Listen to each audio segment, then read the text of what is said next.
ओम नारायणाय परिपूर्णगुणार्णवाय विश्वोदयस्थितिलयोन्नियतिप्रदाय ज्ञानप्रदाय विबुधासुरसौख्यदुःख सत्कारणाय वितताय नमो नमस्ते। अभ्रमं भंगरहितं अजडं विमलं सदा आनन्दतीर्थमतुलं भजे तापत्रयापहम्। भवति यदनुभावादेडमूकोऽपि वाग्मी जडमतिरपि जन्तुर्जायते प्राज्ञमौलिः। सकलवचनचेतो देवता भारती सा मम वचसि निधत्तां सन्निधिं मानते च। अस्मद्गुरुसमारम्भां टीकाकृत्पादमध्यगां श्रीमदाचार्यपर्यन्तां वन्दे गुरुपरम्परा। विद्यायां विबुधाचार्यं वेदज्ञानाब्धिचन्दिरं दुर्मतध्वान्तमार्ताण्डं सत्यध्यानमुनिं भजे। 50 वर्षपर्यन्तं सततं रामपूजकः श्रीसत्यप्रमोदगुरुराट् भासतां नो हृदम्बरे।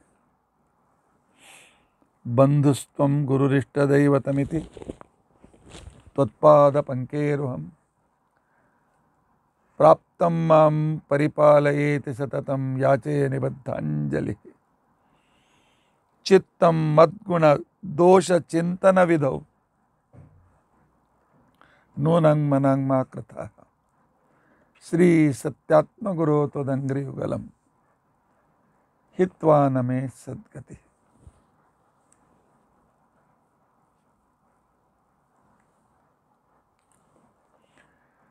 यैरहं शुकवत् सम्यक् शिक्षितोऽस्मि कृपालुभिः तान् वन्दे धेनुपाचार्यान् तत्त्वज्ञानार्थसिद्धये।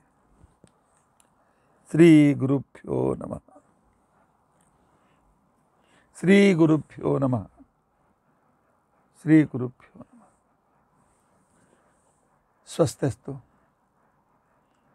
असेढसन्मङ्गलानि सन्तु।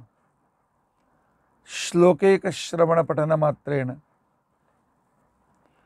वक्तुश्च श्रोतॄणां निखिलकलिकृतकल्मषापनोदनपटुतरे धर्माद्यखिलपुरुषार्थसाधनीभूते अद्य श्री ಪುರಂದರದಾಸರ जीवन महिमा तथा कृति विवरणारंभे सति किंचित पूर्वकथानुवादः। हरिः ओम हरिः ओम हरिः ओम।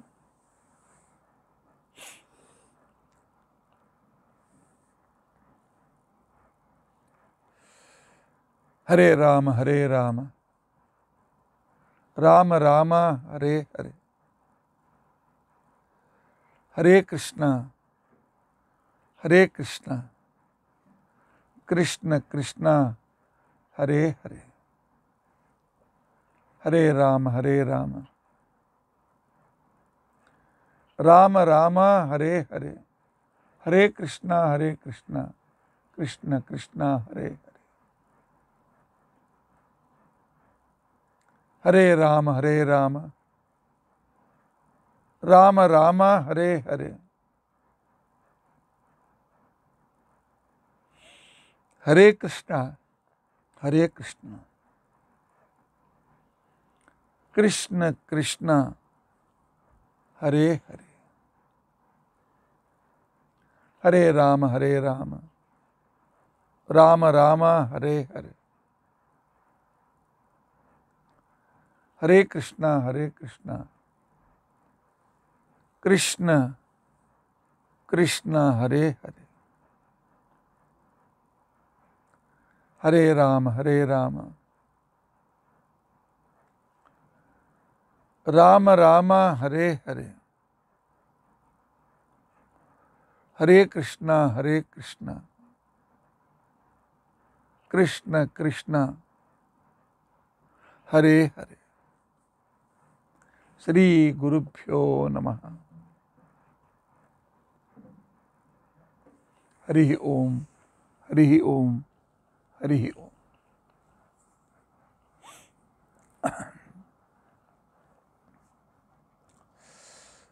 ಇವತ್ತು ದ್ರೌಪದಿಯ ಆತ್ಮಕಥೆ. ಆ ದೇವಿಗೆ ಹೇಳಿದ್ದೇನೆ, ಅಮ್ಮ ಇವತ್ತಿನ ದಿವಸ ನಿನ್ನ ಭಕ್ತರ ಚರಿತ್ರೆಯನ್ನು ಚಿಂತನೆ ಮಾಡಬೇಕಾಗಿದೆ, ಇವತ್ತೊಂದು ದಿವಸ ವಿಶ್ರಾಂತಿ ತೆಗೆದುಕೊಂಡು ತಿಳ್ಕೊಂಡು ಅಂತೇಳಿ ಇವತ್ತು ಮತ್ತು ನಾಳೆ ದ್ರೌಪದಿ ದೇವಿಗೆ ಸ್ವಲ್ಪ ಹೊತ್ತು ವಿಶ್ರಾಂತಿಯನ್ನು ಕೊಡೋಣ.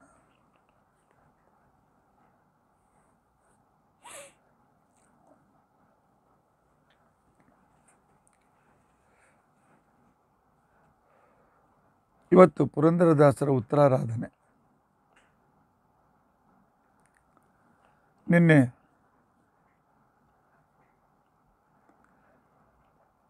ಮಹೋದಯ ಪರ್ವಕಾಲವಾದ್ದರಿಂದಾಗಿ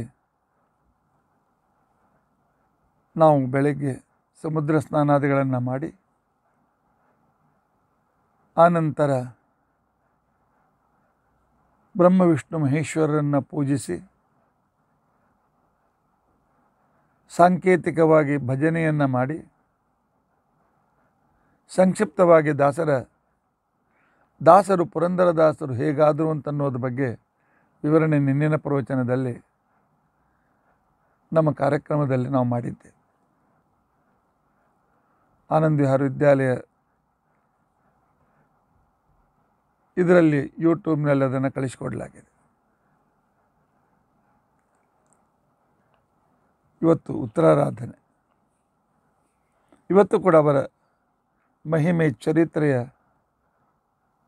ಚಿಂತನೆಯನ್ನು ಮಾಡಲಿಕ್ಕೋಸ್ಕರ ನಾವು ಪ್ರಯತ್ನಿಸೋಣ.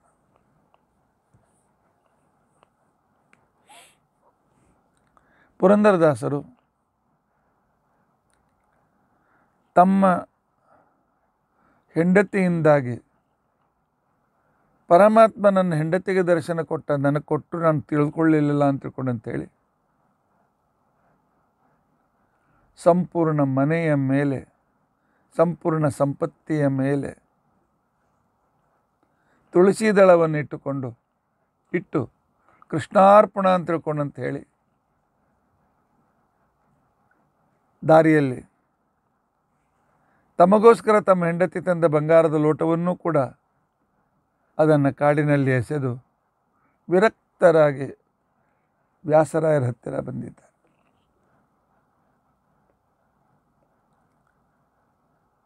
ಇದನ್ನು ನಾನು 4 ದಿನಗಳ ಹಿಂದೆ ಈ ಕಥೆಯನ್ನು ಕೂಡ ನಾನು ಈ ಪ್ರವಚನದ ಸಂದರ್ಭದಲ್ಲಿ ನಾನು ಹೇಳಿದ್ದೆ, ನಿಮಗೆ ನೆನಪಿರ್ಬೋದು.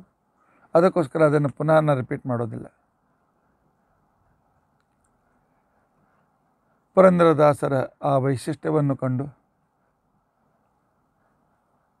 ಅವರ ನಿಜವಾದ ವೈರಾಗ್ಯವನ್ನು ಕಂಡು, ಇವರೇ ನನ್ನ ಗುರುಗಳಾದ ನಾರದರು ಅಂತಿಕೊಂಡಂತನ್ನೋದನ್ನು ಅರ್ಥ ಮಾಡಿಕೊಂಡು, ಆದರೆ ವ್ಯವಹಾರದಲ್ಲಿ ಗುರುಗಳಂತ ವ್ಯವಹಾರ ಮಾಡುವಂತಿಲ್ಲ. ಯಾಕೆ? ಅವರು ಪೀಠಾಧಿಪತಿಗಳು, ಸನ್ಯಾಸಿಗಳು, ಇವರು ಗೃಹಸ್ಥರು. ಆದರೆ ಮಾನಸಿಕವಾಗಿ ಅವರಿಗೆ ವಿಶೇಷವಾದ ಮರ್ಯಾದೆಯನ್ನು ಕೊಟ್ಟು ಅವರಿಗೆ ಶುಭ ಮುಹೂರ್ತದಲ್ಲಿ ಪುರಂದರ ವಿಠಲ ಅಂತ ತಿಳ್ಕೊಂಡಂಥೇಳಿ ಸೀನಪ್ಪ ನಾಯಕ ಅಂತ ಹೆಸರು. ಇವನಿಗೆ ಪೂರ್ವಾಶ್ರಮದಲ್ಲಿ ಶ್ರೀನಿವಾಸ ನಾಯಕ ಅಂತೂ ಕೂಡ ಇವರ ಹೆಸರು. ಇವರಿಗೆ ಪುರಂದರದಾಸರು ಅಂತ ತಿಳ್ಕೊಂಡಂಥೇಳಿ ಅಂಕಿತವನ್ನು ಕೊಟ್ಟಿದ್ದಾರೆ. ಹೌದು, ನಮ್ಮ ಶಾಸ್ತ್ರದಲ್ಲಿ ಗುರುಗಳ ಅನುಗ್ರಹವಾಗದೇ ಇದ್ದರೆ ನಮ್ಮ ಸಾಧನೆ ವ್ಯರ್ಥ.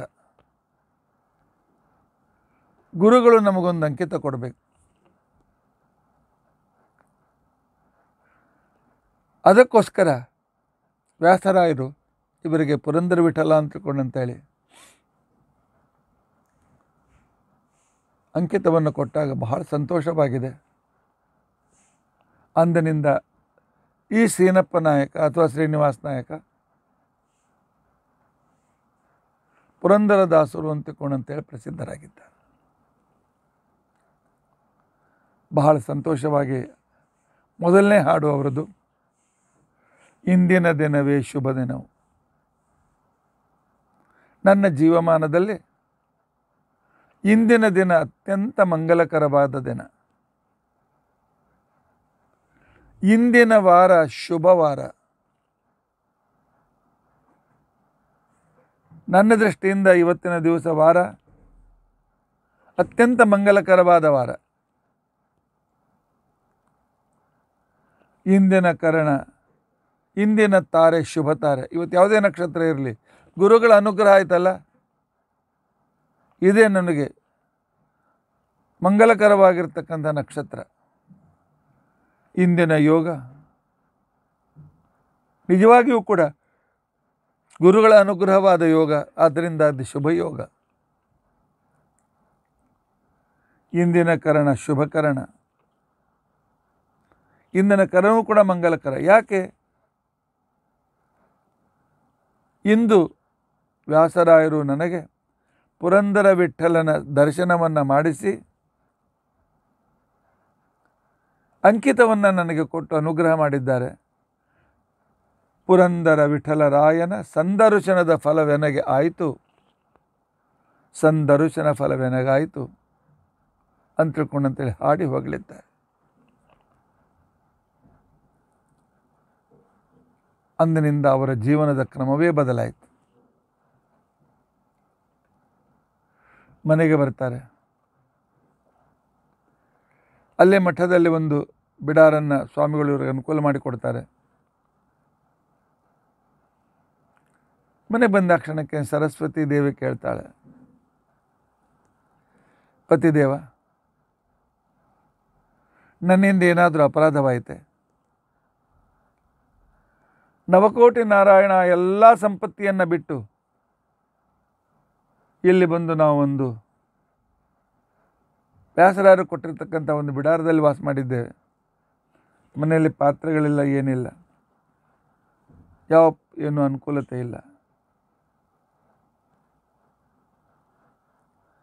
ಇವತ್ತೇ ಬೆಳಗ್ಗೆ ನಮ್ಮಿಬ್ಬರಿಗೋಸ್ಕರ ಅಡಿಗೆ ಮಾಡಿಕೊಳ್ಳೋದಕ್ಕೋಸ್ಕರ ಮಠದಿಂದ ಪಾತ್ರೆಗಳನ್ನು ತಂದು ಕೊಟ್ಟಿದ್ದಾರೆ. ನನ್ನಿಂದ ಏನಾದರೂ ಅಪರಾಧವಾಯಿತೆ? ನಿಮ್ಮ ವೈರಾಗ್ಯಕ್ಕೆ ನಾನು ಕಾರಣಲಾದಳೆ?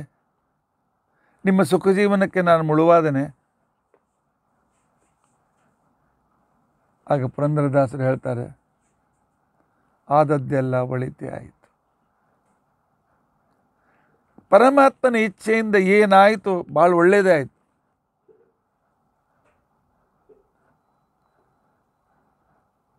ಹಣ ಹಣ ಹಣ ಅಂತ ತಿಳ್ಕೊಂಡಂತೇಳಿ ನಾಳೆ ಹೆಣವಾದ ಮೇಲೆ ಜೊತೆಗೆ ಬರದೇ ಇರತಕ್ಕಂತಹ ಆ ಹಣದ ಹಿಂದೆ ಬಿದ್ದು ನಾನು ಪೀಡಿತನಾಗಿರ್ತಾ ಇದ್ದೆ. ನಿನ್ನ ಸಹಕಾರದಿಂದ, ನೀನು ಕಾರಣಲಾದದ್ದರಿಂದ ಮಾಧವನ ಅಂಗ್ರಿಯ ಸೇವಿಸುವುದಕ್ಕೆ ಸಾಧನ ಸಂಪತ್ತಾಯಿತು. ಪರಮಾತ್ಮನ ಪಾದವನ್ನು ಪಡೆಯೋದಕ್ಕೋಸ್ಕರ ನಮ್ಮ ಸಾಧನೆ ಇವತ್ತು ಪ್ರಾರಂಭವಾಯಿತು. ಅಂದು ಸಿರಿವಂತನಿದ್ದಾಗ ಭಿಕ್ಷಾಪಾತ್ರೆಯನ್ನು ಕೈಯಲ್ಲಿ ಒಂದು ಬೆತ್ತವನ್ನು ಹಿಡಿದುಕೊಳ್ಳೋದಕ್ಕೋಸ್ಕರ ನಾನು ಬಹಳ ನಾಚ್ತಾ ಇದ್ದೆ. ಬಡವರದೆಲ್ಲ ಕೈಯನ್ನು ಹಿಡ್ಕೊಳ್ಬೇಕು ಅಂತ ತಿಳ್ಕೊಂಡಂತೇಳಿ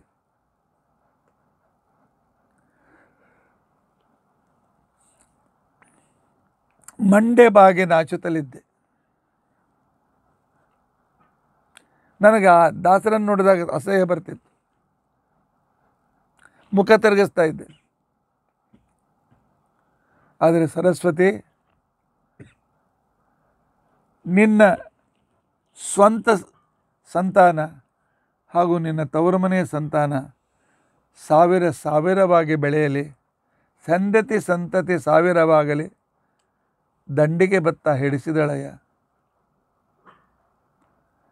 ನನಗೆ ದಾಸರಾಗುವಂತೆ ಭಿಕ್ಷಾಪಾತ್ರೆಯನ್ನು, ಆನಂತರ ಸಹಾಯಕವಾದಂಥ ಒಂದು ಕೋಲನ್ನು ಕೂಡ ಹಿಡಿಸಿದಳಲ್ಲ,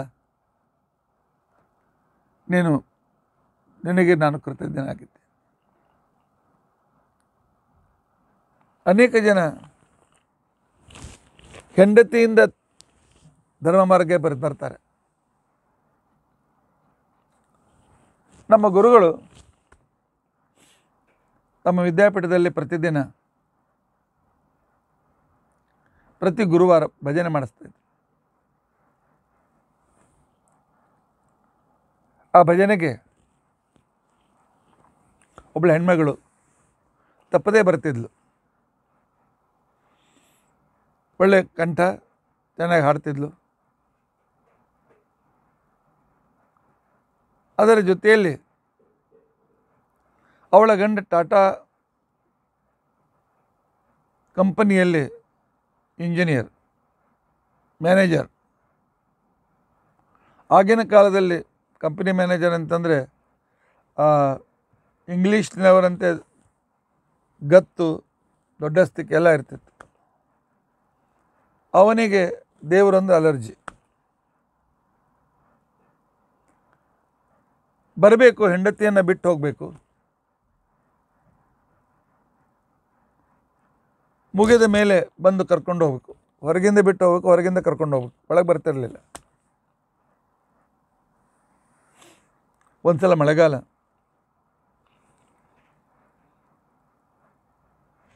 ಕೊಡೆ ತಂದಿರಲಿಲ್ಲ ಅಂತ ಕಾಣಿಸ್ತದೆ. ಹೊರಗೆ ನಿಂತಾಗ ಮಳೆ ಬಂತು. ಬಿಡುವಾಗ ಒಳಗೆ ಬಂದು ಕೂತ್ಕೊಂಡು ಅವತ್ತಿನ ಭಜನೆಯಲ್ಲಿ ಭಾಗವಹಿಸಿದ ಕ್ಷಣಕ್ಕೇನೆ ಏನು ಅನ್ನಿಸ್ತೇನೋ ಯಾರಿಗೂ ಗೊತ್ತು, ತಾನು ಬರಲಿಕ್ಕೆ ಪ್ಲಾನ್ ಮಾಡ್ದ. ನಂತರ ಆ ವ್ಯಕ್ತಿಯ ಜೀವನದಲ್ಲಿ ಇಷ್ಟು ಪರಿವರ್ತನೆ ಆಯಿತು. ನಾನು ಕಣ್ಣಾರೆ ಕಂಡಿದ್ದೇನೆ. ನಾನು ಅನೇಕ ಸಲ ಅವ್ರ ಮನೆಗೆ ಪೂಜೆಗೆ ಇತ್ಯಾದಿ ಅನೇಕ ವಿಷಯಗಳನ್ನು ತಿಳಿಸ್ಲಿಕ್ಕೆ ಹೋಗ್ತಾಯಿದ್ದೆ. ಆ ಟಾಟಾ ಮ್ಯಾನೇಜರ್ ಮುಂದೆ ನಮ್ಮ ಆಚಾರ್ಯರ ಪರಮ ಶಿಷ್ಯನಾಗಿ, ಒಳ್ಳೆ ಸಾತ್ವಿಕನಾಗಿ, ಕೊನೆಗೆ ನಮ್ಮ ವಿದ್ಯಾಪೀಠದ ಪ್ರೆಸಿಡೆಂಟಾಗಿ ಇವತ್ತು ದಂಪತಿಗಳಿಲ್ಲ. ಆದರೆ ಹೆಂಡತಿಯಿಂದ ತನ್ನ ಜೀವನದಲ್ಲಿ ಬದಲಾವಣೆಯನ್ನು ಕಂಡಿರ್ತಕ್ಕಂಥ ಅನೇಕ ಜನ ಗಂಡಂದ್ರನ್ನು ಕಂಡಿದ್ದೆ. ನಿಜವಾಗಿಯೂ ಅಂಥ ಹೆಂಡತಿಗೆ ಕೃತಜ್ಞರಾಗಬೇಕು. ಹೇಳ್ತಾಳೆ, ಹೆಂಡತಿ ಸಂತತಿ ಸಾವಿರವಾಗಲಿ ದಂಡಿಗೆ ಬೆತ್ತ ಹಿಡಿಸಿದಳಯ್ಯ. ಇಂಥ ಒಂದು ಅದ್ಭುತವಾಗಿರ್ತಕ್ಕಂಥ ಅನುಕೂಲತೆ ನನಗೆ ಮಾಡಿಕೊಟ್ಲಲ್ಲ. ಗೋಪಾಳ ಬುಟ್ಟಿ ಹಿಡಿಯೋದಕ್ಕೆ ಭೂಪತಿಯಂತೆ ನಾಚುತ್ತಲಿದ್ದೆ.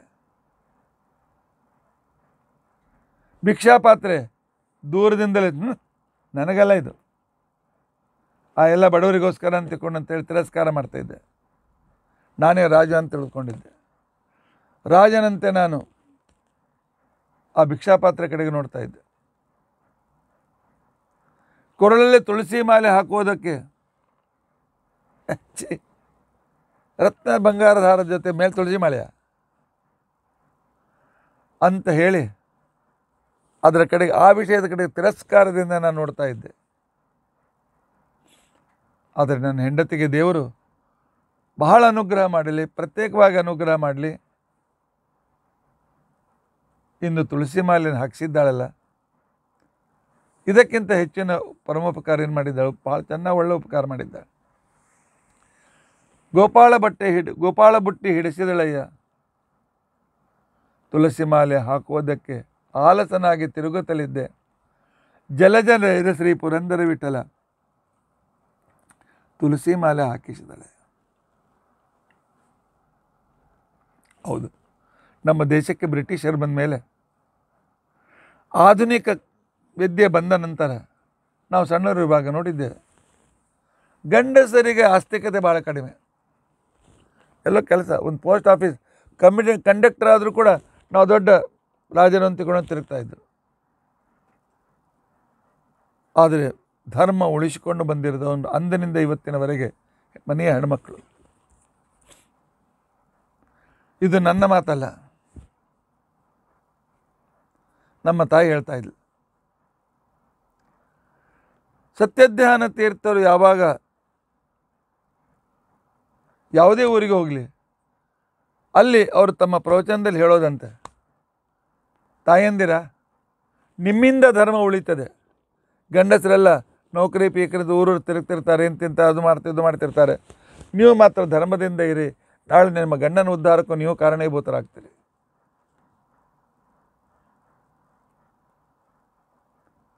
ಅಂತ ಹೇಳ್ತಾ ಇದ್ರು. ಪುರಂದರದಾಸರು ತಮ್ಮ ಹೆಂಡತಿಗೂ ಕೃತಜ್ಞತೆಯನ್ನು ಅರ್ಪಿಸಿದ್ದಾರೆ. ಆದ್ದರಿಂದ ನಿಮ್ಮಲ್ಲಿ ಯಾರ್ಯಾರು ನಿಮ್ಮ ಹೆಂಡತಿ ಮುಖಾಂತರ ಸುಧಾರಿಸಿದ್ದೀರಿ, ಹೆಂಡತಿಗೆ ಕೃತಜ್ಞತೆಯನ್ನು ಅರ್ಪಿಸಿ. ಇಂಥ ಹೆಂಡತಿ ಸಿಕ್ಕಳಲ್ಲ, ಇವಳಿಂದ ನಾನು ಈ ದಾರಿಗೆ ಬಂದಲ್ಲ ಅಂತನ್ನೋ ಕೃತಜ್ಞತೆ ನೀವು ತಪ್ಪದೇ ಅರ್ಪಿಸಬೇಕು.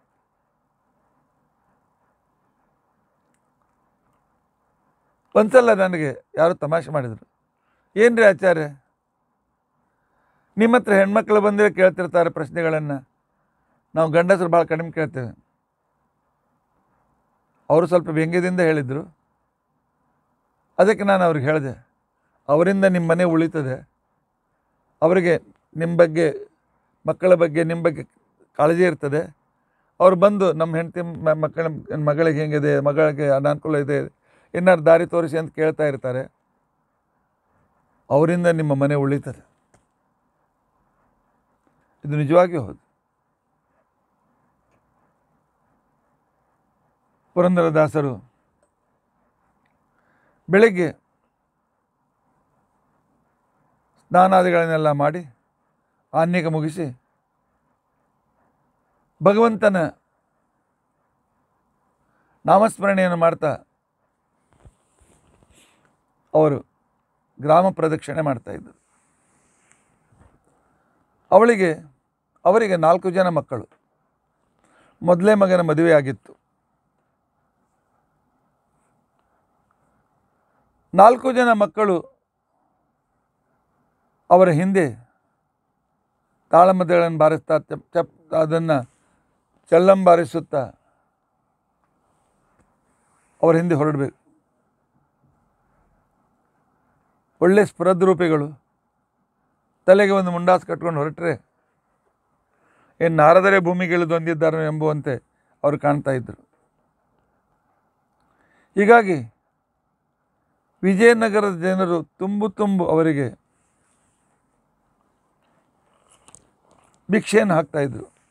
ಅಕ್ಕಿ, ಇದಕ್ಕೆ ಯಾಯಾವಾರ ಅಂತ ತಿಳ್ಕೊಂಡಂತೇಳಿ ಕರೀತಾರೆ. ಅಷ್ಟೇ ಅಲ್ಲ, ನವಕೋಟಿ ನಾರಾಯಣ ಹರಿದಾಸನಾದ ಅನ್ನುವ ಸುದ್ದಿ ಜಗತ್ತಿನಲ್ಲಿ ಈ ದಾವಾಗ್ನಿ ಅಂತ ಹರಡಿತು. ಹೀಗಾಗಿ ಅವರನ್ನು ನೋಡೋದಕ್ಕೋಸ್ಕರ ಇವರು ಮನೆಗೆ ಬರ್ತಾಯಿದ್ರು ಭೇಟಿ ಆಗಲಿಕ್ಕೆ.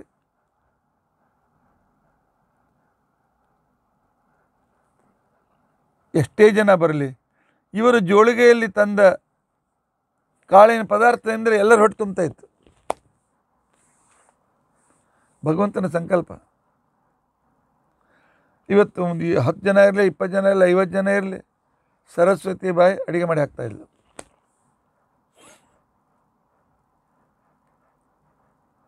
ಮನೆಗೆ ಬಂದ ಬ್ರಾಹ್ಮಣರಿಗೆ ಅಡುಗೆಯನ್ನು ಅಡುಗೆ ಮಾಡಿ ಹಾಕಿದರೆ ಏನು ಭಾಗ್ಯ ಬರ್ತದೆ ಅಂತ ತಿಳ್ಕೊಂಡಂತ ಅನ್ನೋದಕ್ಕೋಸ್ಕರ ನಮ್ಮ ಗುರುಪತ್ನಿ ಅವರೇ ಸಾಕ್ಷಿ. ಅಲ್ಲಿ 10-11 ವರ್ಷದವರು ಇದ್ದಾಗ ಗುರುಕುಲಕ್ಕೆ ಹೋಗಿದ್ದೇವೆ. ತಾಯಿಗಿಂತ ಹೆಚ್ಚನ್ನು ನಮ್ಮ ನೋಡ್ಕೊಂಡಿದ್ದಾರೆ. ಆದರೆ ನಮ್ಮ ಆಚಾರ್ಯ ಮನೆಗೆ ಊರಿಂದ ಬರ್ತಕ್ಕಂಥವ್ರು ಮಧ್ಯಾಹ್ನ ಟ್ರೈನಿಂದ 12 ಗಂಟೆಗೆ, 1 ಗಂಟೆ, 4 ಗಂಟೆಗೆ ಬರುತ್ತೆ. ಆದರೂ ಅವ್ರಿಗೆ ಸ್ನಾನ ಮಾಡಿಸಿ ಬಿಸಿ ಬಿಸಿ ಅಡುಗೆ ಮಾಡಿ ಹಾಕ್ತಾಯಿದ್ರು.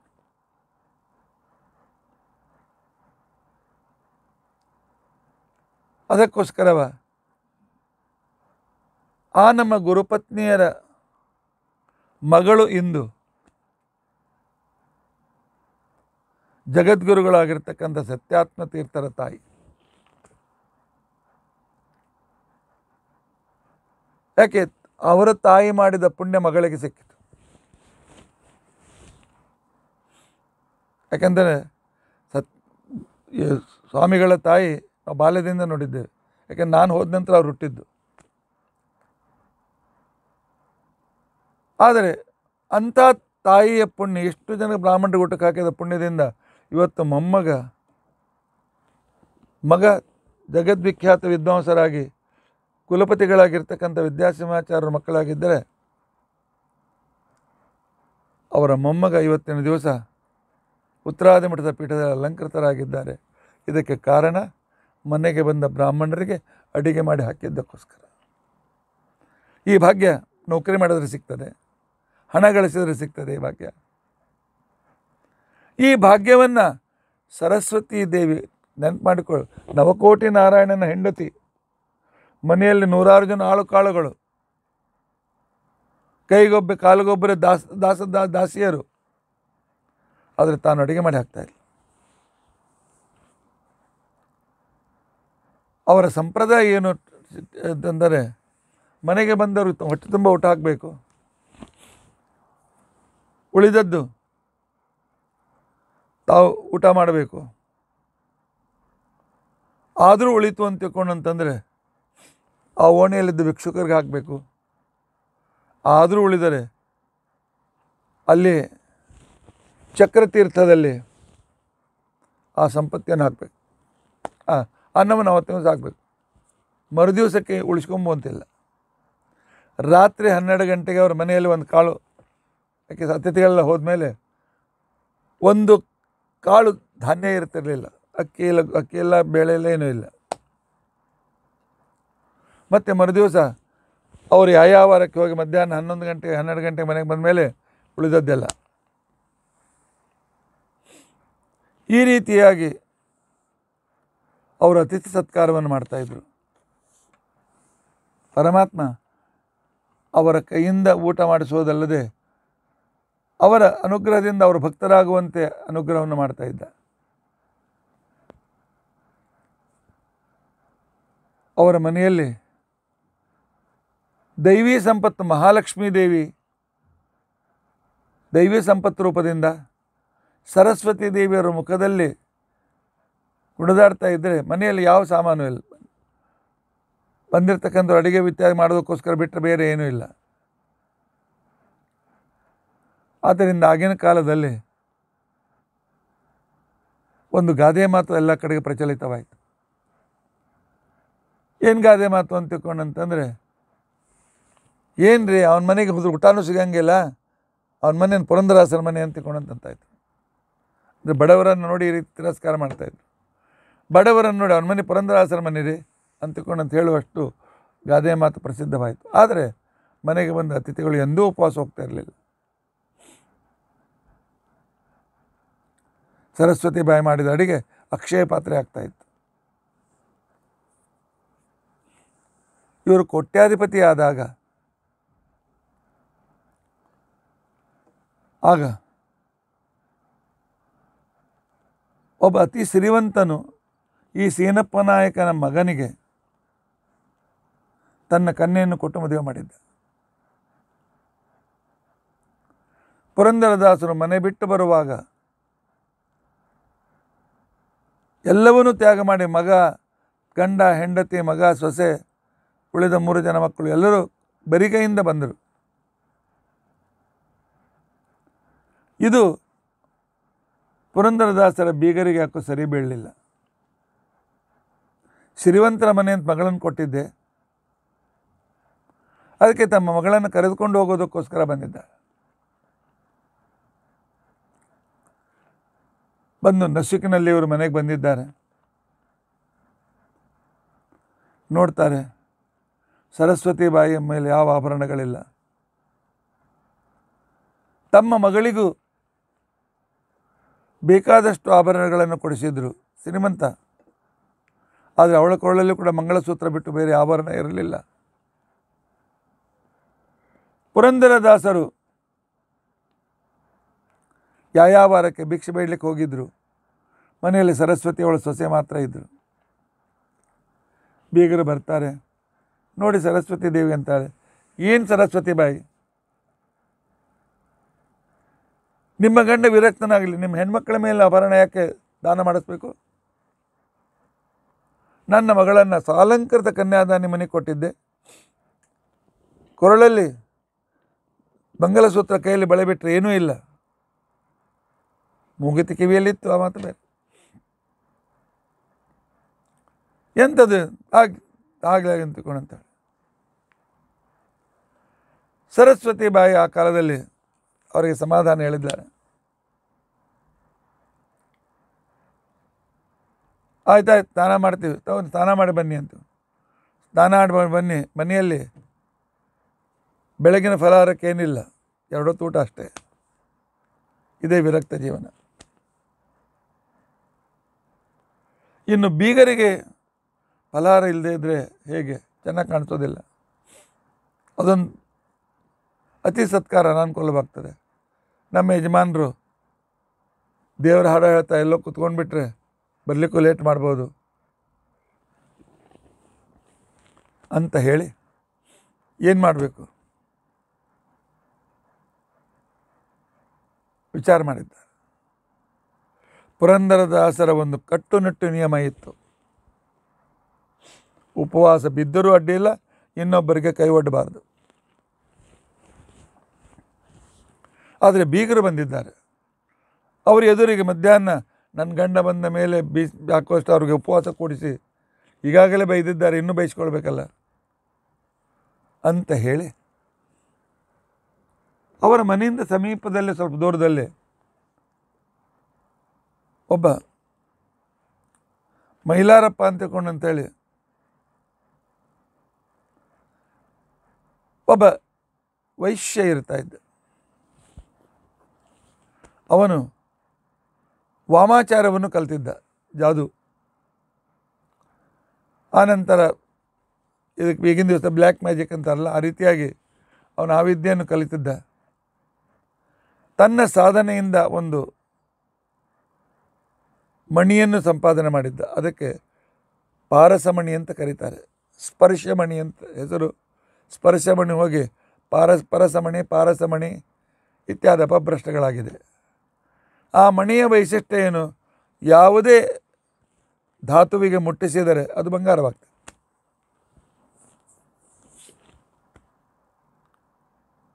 ಇಂಥ ಅದ್ಭುತವಾಗಿರ್ತಕ್ಕಂಥ ವೈಶಿಷ್ಟ್ಯ. ಮೈಲಾರಪ್ಪನ ಹೆಂಡತಿ ಆಗೀಗ ಬಂದು ಸರಸ್ವತಿ ಬಾಯಿ ಜೊತೆ ಕೂತ್ಕೊಂಡು ಮಾತನಾಡ್ತಿದ್ಲು. ಈಗ ಪರಿಚಯವಾಗಿತ್ತು. ಆಗ ಅವಳು ಸರಸ್ವತಿ ಬಾಯಿ ಮೈಲಾರಪ್ಪನ ಮನೆಗೆ ಹೋಗಿ, ನಿನ್ನ ಗಂಡನ ಪಾರಸ್ಮಣಿ ಒಂದು 5 ನಿಮಿಷಕ್ಕೆ ಕೊಡು, ವಾಪಸ್ ತಂದು ಕೊಡ್ತೇನೆ ಅಂತ ತಿಳ್ಕೊಂಡಂತೇಳಿ. ಆಗ ಮೈಲಾರಪ್ಪನ ಹೆಂಡತಿ ಹೇಳಿದ್ಲು, ತೊಗೊಂಡೋಗಿ ನಾವು ಹೊರಗೆ ಹೋಗ್ತಿದ್ದೇನೆ, ನಾಳೆ ಬೆಳಗ್ಗೆ ತಂದು ಕೊಡಿ ಅಂತ ತಿಳ್ಕೊಂಡ. ಆ ಸ್ಪರ್ಶಮಣಿಯನ್ನು ತೆಗೆದುಕೊಂಡು ಬಂದಿದ್ದಾಳೆ. ತೆಗೆದುಕೊಂಡು ಬಂದಿರತಕ್ಕಂಥ ಸಂದರ್ಭದಲ್ಲಿ ಮನೆಯಲ್ಲಿದ್ದ, ಬಹಳ ಆಸೆ ಮಾಡಲಿಲ್ಲ, ಒಂದು ಪಾತ್ರೆಗೆ ಅದನ್ನು ಮುಟ್ಟಿಸಿದಾಗ ಅದು ಬಂಗಾರವಾಯಿತು. ಅದನ್ನು ಹಾಗೆ ಇಟ್ಬಿಟ್ಟಿದ್ದಾಳೆ. ಅದನ್ನು ಅಂಗಡಿಗೆ ಕೊಟ್ಟು ಒತ್ತಿ ಇಟ್ಟು ಹಣ ತಂದಿದ್ದಾಳೆ. ತಂದು ಅಡುಗೆಗೆ ಬೇಕಾದ ಸಾಮಾನೆಲ್ಲ ತಂದು ಬೀಗರು ಅಂತೇಳಿ ಒಂದೆರಡು ಸ್ವೀಟ್ಸು, ಪಕ್ವಾನ ಇತ್ಯಾದೆಲ್ಲ ಮಾಡಿದ್ದಾಳೆ. ಇವತ್ತು ವ್ಯಾಸರಾಯನ ಮಠಕ್ಕೆ ಹೋಗಿದ್ದರೆ ಪುರಂದರದಾಸರು 1 ಗಂಟೆಗೆ ಬಂದಿದ್ದಾರೆ, ಲೇಟಾಗಿ ಬಂದು ಬಗೆಯಿಂದ ಸರಸ್ವತಿ ಧಾನ್ಯ ಭಿಕ್ಷಾದಾನ ತೆಗೆದುಕೊಂಡು ಅಡುಗೆ ಮಾಡು ಅಂತೇಳಿ. ಇಲ್ಲಿ ಅಡುಗೆ ಎಲ್ಲ ತಯಾರಾಗಿದೆ, ಬೇಗ ನನ್ನ ಕೈಕಾಲು ತೊಗೊಂಡು ನೈವೇದ್ಯ ಮಾಡಿ ಊಟಕ್ಕೆ ಕೊಟ್ಟುಕೊಳ್ಳಿ ಅಂತ ಪುರಂದರದಾಸರು ಹೇಳಿದರು. ಅಡುಗೆ ಧಾನ್ಯ ಎಲ್ಲಿಂದ ಬಂತು? ಯಾರು ಕೊಟ್ಟರು? ಯಾರ ಕಣ್ಣಿಂದ ಕೇಳಿ ತಂದ್ಯಾ? ಸರಸ್ವತಿ ಇದ್ದ ಮಾತನ್ನು ಹೇಳಿದ್ದಾಳೆ. ಬೀಗರು ಬಂದಿದ್ದಾರೆ, ಅವರಿಗೆ ಬೆಳಗಿನ ಫಲಹಾರಕ್ಕೆ ಅನುಕೂಲ ಬೇಕಾಗಿತ್ತು. ಬೀಗರು ಬಂದಮೇಲೆ ಒಂದು ದಿನದಂತೆ ಬರೀ ಅನ್ನ ಅಂಬಲಿ ಇಷ್ಟ ಆದರೆ ನಡೆಯೋದಿಲ್ಲ ಅಂಥೇಳಿ ಪಕ್ವಾನ ಮಾಡೋದಕ್ಕೋಸ್ಕರ ಮೈಲಾರಪ್ಪನ ಕಡೆಯಿಂದ ಆ ಪಾರಸಮಣಿ ತಂದಿದ್ದೆ. ಅದರಿಂದ ಒಂದು ಸ್ವಲ್ಪ ಬಂಗಾರ ಮಾಡಿ ಅದನ್ನು ಒತ್ತಿ ಇಟ್ಟು ಹಣ ತಂದು ಅಡುಗೆ ಮಾಡಿದ್ದೇನೆ. ಬೀಗರು ಹೋಗಲಿ, ಮತ್ತೆ ಪ್ರತಿ ದಿವಸ ನಮ್ದು ಇದೇ ಇಲ್ಲ ಅಂತ ಪುರಂದರದಾಸರಿಗೆ ಭಾಳ ಸಿಟ್ಟು ಬಂತು. ಆ ವಾಮಾಚಾರಿ, ಆ ಜಾದು ಮಾಡ್ತಕ್ಕಂಥ ಅನ್ಯಾಯ ಮಾರ್ಗದಿಂದ ಹಣ ಗಳಿಸ್ತಕ್ಕಂಥವನ್ನ ಮನೆಯಿಂದ ತಂದು ಅದರಿಂದ ಪವಿತ್ರವಾದ ಪದಾರ್ಥಗಳನ್ನು ತಂದು ಅಡುಗೆ ಮಾಡಿದ್ದೀಯ. ಮಕ್ಕಳಿಗೆ ಹೇಳಿದ್ರು, ಏನೇನು ಅಡುಗೆ ಅಡುಗೆ ಆಗಿದೆ, ಬೀಗರೆ ಸೆಟ್ಟಿಗೆ ಬಂದರೆ ಬನ್ನಿ, ನಾನು ತಂದ ಪದಾರ್ಥದಿಂದ ಅಡುಗೆ ಆಗ್ತದೆ, ಆಮೇಲೆ ಊಟ ಮಾಡಿ. ಎಲ್ಲ ಪದಾರ್ಥ ಆ ತುಂಗಭದ್ರಾ ನದಿಯಲ್ಲಿ ವಿಸರ್ಜನೆ ಮಾಡಿಸಿದ್ದಾರೆ. ಮತ್ತೆ ಮನೆ ತೊಳೆದು ಸಾರಿಸಿ ಶುದ್ಧಿ ಮಾಡಿ ತಾವು ತಂದು ಭಿಕ್ಷೆಯಿಂದ ಅಡುಗೆಯನ್ನು ಮಾಡಿಸಿದ್ದಾರೆ. ಆ ಅನಿಷ್ಟ ಮಣಿಯಲ್ಲಿದ್ದು ಕೊಡು ಅಂತೇಳಿ ಅದನ್ನು ತೆಗೆದುಕೊಂಡು ಹೋಗಿ ನದಿಯಲ್ಲಿ ಚಕ್ರೇಶ್ವರ ನದಿಯಲ್ಲಿ ಹಾಕಿಬಿಟ್ಟಿದ್ದಾರೆ. ಇವಳು ಗಾಬರಿ, ನಾಳೆ ಮೈಲಾಪುರ ಹೆಂಡತಿ ಬಂದರೆ ಏನು ಮಾಡಬೇಕು, ಏನು ಕೊಡಬೇಕು ಅಂತಿಕೊಂಡಂತೆ. ಆನಂತರ ಬೀಗರ ಅಡುಗೆ ಮಾಡಿ ಹೋದರು. ಆಯ್ತು, ನಮ್ಮ ಮನೆ ಬರ ಅಂತಕೊಂಡಂತ ಹೇಳಿದ್ರು. ಮಗಳಿಗೆ ಕರೆದ್ರು, ಏನಮ್ಮ ಇಲ್ಲಿ ಇರ್ತೀಯ, ಆಮೇಲೆ ತವ್ರ ಮನೆಗೆ ಬರ್ತೀಯ ಅಂತ. ದಾನ ಕೊಟ್ಟಿದ್ದೀರಲ್ಲ, ಇನ್ನು ತವ್ರ ಮನೆ ನನಗೆ ನನ್ನ ಮನೆಯಲ್ಲ, ಇದೇ ನನ್ನ ಮನೆಯಿಂದ ಕೈ ಜೋಡಿಸಿದ್ಲು. ಅಷ್ಟೇ ಅವಳು ಕೂಡ ವಿರಕ್ತಳಾಗಿದ್ಲು. ಭಗವಂತ ಅನುಗ್ರಹ. ಮನೆಯಲ್ಲಿ ಎಲ್ಲರೂ ವಿರಕ್ತರಾಗಿದ್ದರೆ, ಭಗವದ್ಭಕ್ತರಾಗಿದ್ದರೆ ಆ ಮನೆಯ ಲಕ್ಷಣವೇ ಬೇರೆ, ಆ ಅದ್ಭುತವಾಗಿರ್ತಕ್ಕಂಥ ಸಂದರ್ಭಗಳೇ ಬೇರೆ. ಹೀಗಾಗಿ ಅವತ್ತು ರಾತ್ರಿ ಕಳೆಯಿತು. ಮತ್ತು ಬೆಳಗ್ಗೆ ಬೀಗರು ಹೋದರು. ಪುರಂದರದಾಸರು ಬೆಳಗ್ಗೆ ತಮ್ಮ ಭಿಕ್ಷೆಗೆ ಹೊರಟಿದ್ದಾರೆ. ಬೆಳಗ್ಗೆ 9 ಗಂಟೆಗೆ ಮೈಲಾರಪ್ಪನ ಹೆಂಡತಿ ಬಂದು, ನಮ್ಮ ಗಂಡ ಪೂಜೆ ಮಾಡೋ ವೇಳೆ ಆಯಿತು, ಅದನ್ನು ಕೊಡಿ, ಪೂಜೆ ಮಾಡ್ತಾನೆ. ಅವನು ಪೂಜೆ ಮಾಡಿ ಬಂಗಾರ ಮಾಡಿ ಮಾರಿ ಸಿರಿವಂತನಾಗಿದ್ದ. ಆಗ ಸರಸ್ವತಿ ಬಾಯಿ ಕಣ್ಣೀರನ್ನು ಇಡ್ತಾ ಎಲ್ಲ ಸತ್ಯ ಹೇಳಿದ್ಲು. ನಮ್ಮ ಯಜಮಾನ ಎಸೆದಿದ್ದಾರೆ, ಏನು ಶಿಕ್ಷೆ ಕೊಡ್ತೀವಿ ಕೊಡಮ್ಮ ಅಂತಕೊಂಡಂತ. ಇದು ಮೈಲಾರಪ್ಪನಿಗೆ ತಿಳಿತು. ಬಂದ ಓಣಿಯಲ್ಲೇ ನಿಂತುಕೊಂಡೇನೆ, ಹೀಗಿದ್ದಾರೆ ದಾಸರು, ಹಾಗಿದ್ದಾರೆ, ನಂದೆಲ್ಲ ಹಾಳು ಮಾಡಿದರು, ಹಾಳು ಮಾಡಿದ್ರು, ಏನು ಮಾಡಿದರು. ಊರಿ ಜನರು ಮೈಲಾರಪ್ಪ ದಾಸರಿಗೆ ಬೈಯೋದು ಯಾಕೆ ಸೇರಲಿಲ್ಲ. ಈ ಎಲ್ಲ ಘಟನೆ ಆಡೋಷ್ಟು ಮಧ್ಯಾಹ್ನ 12 ಗಂಟೆ ದಾಸರು ವಾಪಸ್ ಬಂದರು. ಭಜನೆ ಮಾಡ್ತಾ ಬಂದಮೇಲೆ ಬಾಯಿಗೆ ಬಂದಿದ್ದಾನೆ, ನನ್ನ ಎಲ್ಲಿ ಕಲ್ಯಾಸ್ತಾ ಇದ್ದೀರಿ, ಎಲ್ಲಿ ಇಟ್ಟಿದ್ದೀರಿ, ನಿಮ್ಮ ಹೆಂಡತಿ ತೊಗೊಂಬಂದಿದ್ಲು, ಅದೇ ನನ್ನ ಸಂಪತ್ತಿಯ ಸಾಧನವಾಗಿತ್ತು. ಓಹ್, ಆ ಕಲ್ಲು ಇಲ್ಲೇ ತುಂಗಭದ್ರಾ ನದಿ ಮಡುವುದಲ್ಲ, ಮಡುವನೇ ಹಾಕಿದ್ದೆ ನಾನು, ಮಡುವನೇ ಹಾಕಿದ್ದೆ. ಅದು ಬೇಕಾಗಿತ್ತು ನನಗೆ. ಅದನ್ನು ನಾನು ಹಾಳು ಮಾಡಿ ಬಾಯಿಗೆ ಬಂದಾಗ ಬೈದಿದ್ದಾನೆ. ಏನಪ್ಪ ನಿಂಗೆ ಕಲ್ಲು ಬೇಕಲ್ಲೇನೋ, ತರಿಸ್ಕೊಡ್ತೀನಿ. ಅದು ದೊಡ್ಡ ತಿರುಗೋಣಿ ಮಡು.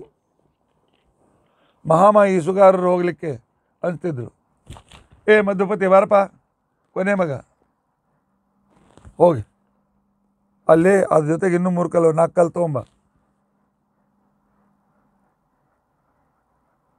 ಅವನು ಹೋಗಿ ತೊಗೊಂಬಂದ. ಇದ್ರೊಳಗೆ ಯಾವ್ದು ನಿಂದದ, ಬೇಕಾದ್ರೆ 4 ಇಟ್ಕೋ, ಆಮೇಲೆ ಅದು ಉಳು ತೊಗೊಂಡು ನನಗೇನು ಮಾಡಬೇಕು, ನಾನು ಕೊಟ್ಟು ಯಾವ್ದು ಮುಟ್ಟಿದ್ರೆ ಬಂಗಾರ ಆಗ್ತದೆ ಅಂತಕೊಂಡಂತೆ. 4 ಲೋಟ ತೊಗೊಂಬಾರೋ ಮಧುಪತಿ. ಪ್ರತಿಯೊಂದು ಕಲ್ಲು ಹಚ್ಚಿದ್ರು, ಪ್ರತಿಯೊಂದು ಕಲ್ಲು ಮುಟ್ಟಿದ್ರು ಆಯಾ ಪದಾರ್ಥಗಳು ಬಂಗಾರವಾಗಿಬಿಟ್ಟು. ಅವನಿಗೆ ಆಶ್ಚರ್ಯ. ಒಂದೇ ಸಿಗೋದೇ ಕಠಿಣ. ಅವನಿಗೆ ತನ್ನ ತಪ್ಪಾಯ್ತು. ಊರಿನ ಜನ ಬೈಲಿಕ್ಕೆ ಪ್ರಾರಂಭ ಮಾಡಿದ್ರು. ಏನು ಮೈಲಾರಪ್ಪ, ದಾಸರಿಗೆ ಬೈತಿ, ಮಕ್ಕಳಿಲ್ಲ, ಮಂದಿಗೆ ಅನ್ಯಾಯ ಮಾಡಿ ಅಂತಿಕೊಂಡೆ ಮಕ್ಕಳಾಗಿಲ್ಲ ನಿನಗೆ. ಇಂಥ ಈ ಸಂದರ್ಭದಲ್ಲಿ ಈ ದಾಸರಿಗೆ ಬೈದು ಪಾಪ ಕಟ್ಕೊಂಡಿದ್ದ, ಹಾಗೆ ಹೀಗಾಯಿತು ಅಂತ ತಿಳ್ಕೊಂಡಂತೇಳಿ ಅವನಿಗೆ ವೈರಾಗ್ಯ ಬಂತು. ಆಯ್ತು, ದಾಸರಿಗೆ ಶರಣಾಗತನಾದ. ದಾಸರ ಇವತ್ತಿನಿಂದ ಈ ವ್ಯವಹಾರ ನಿಲ್ಲಿಸಿಬಿಡ್ತೇನೆ, ನಾನು ನಿಮ್ಮ ಸೇವಕನಾಗ್ತೇನೆ, ನನಗೂ ಉಪದೇಶ ಮಾಡಿ ಅಂತ ತಿಳ್ಕೊಂಡಂತೇಳಿ. ಮತ್ತು ಈ ಕಲ್ಲೇನು ಮಾಡೋಣ, ಎಲ್ಲ ಹಾಕಿಬಿಡಿ ನದಿಯಲ್ಲಿ ಸ್ವಾಮಿ ಅಂತ ತಿಳ್ಕೊಂಡಂತೇಳಿ.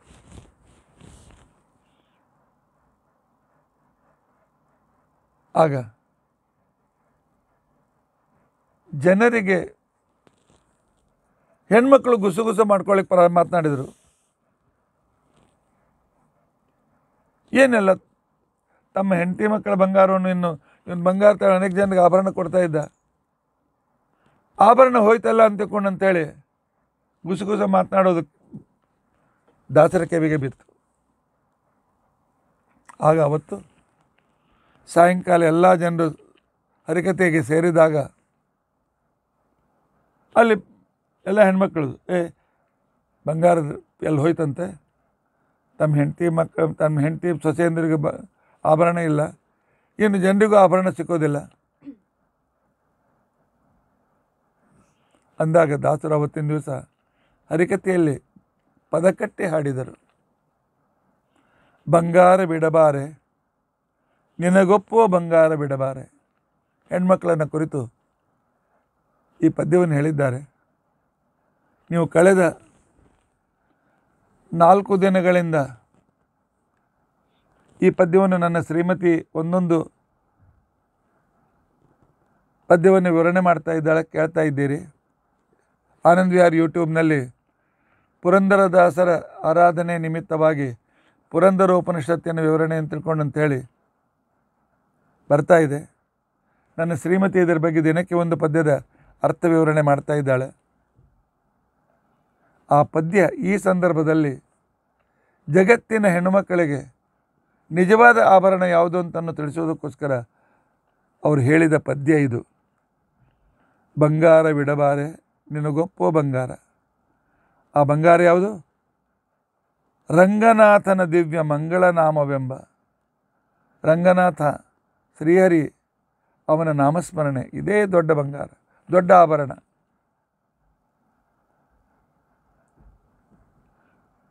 ಹಣೆಯಲ್ಲಿ ಕುಂಕುಮ ಕಸ್ತೂರಿಂದ ಸಹಿತವಾದ ಕುಂಕುಮ ಹಚ್ಕೊಳ್ಬೇಕು. ಆ ಕುಂಕುಮ ಹಚ್ಕೋಬೇಡ ಅಂತ ಅನ್ನೋದಿಲ್ಲ. ಅದು ನಿಜವಾದ ಕುಂಕುಮ ಅಂತ ತಿಳ್ಕೊಂಡಂತಂದರೆ ತವರು ಮನೆಗೆ ಬಂದಿರತಕ್ಕಂಥ ತವರು ಮನೆ ಬಿಟ್ಟು ಬಂದಿರತಕ್ಕಂಥ ಹೆಣ್ಮಗಳು ತನ್ನ ತವರು ಮನೆಗೆ ಇವರು ದೋಷ ಕೊಟ್ಟಿರಬಾರ್ದು. ಆ ರೀತಿಯಾಗಿ ಚೆನ್ನಾಗಿ ಆದರ್ಶವಾಗಿರಬೇಕು. ನಿನ್ನ ಅಪ್ಪ ಅಮ್ಮ ಇದೇ ಕಲಿಸಿದ್ರೇನು ಅಂತ ಬಯಸ್ಕೊಳ್ಬಾರ್ದು. ಅಷ್ಟು ಚೆನ್ನಾದ ರೀತಿ ವ್ಯವಹರಿಸಬೇಕು. ಅಂತಹ ಕಸ್ತೂರಿ ಕುಂಕುಮವನ್ನು ನಿನ್ನ ಹಣಕ್ಕೆ ಹಚ್ಚಿಕೊ. ಇನ್ನು ಮೂಗಿನಲ್ಲಿ ಮೂಗುತಿ ಬೇಕಲ್ಲ, ಕರ್ತೃಪತಿಯ ಮಾತ ಮೀರಬಾರದು. ತನಗೆ ಸರ್ವಸ್ವನಾದಂಥ ಗಂಡನ ಮಾತನ್ನು ಮೀರಬಾರದು ಅಂತ ತಿಳ್ಕೊಂಡಂತೇಳಿ ಅನ್ನೋ ಮೂಗುತಿಯನ್ನು ನೀನು ಮೂಗಿನಲ್ಲಿ ಇಟ್ಟುಕೊ.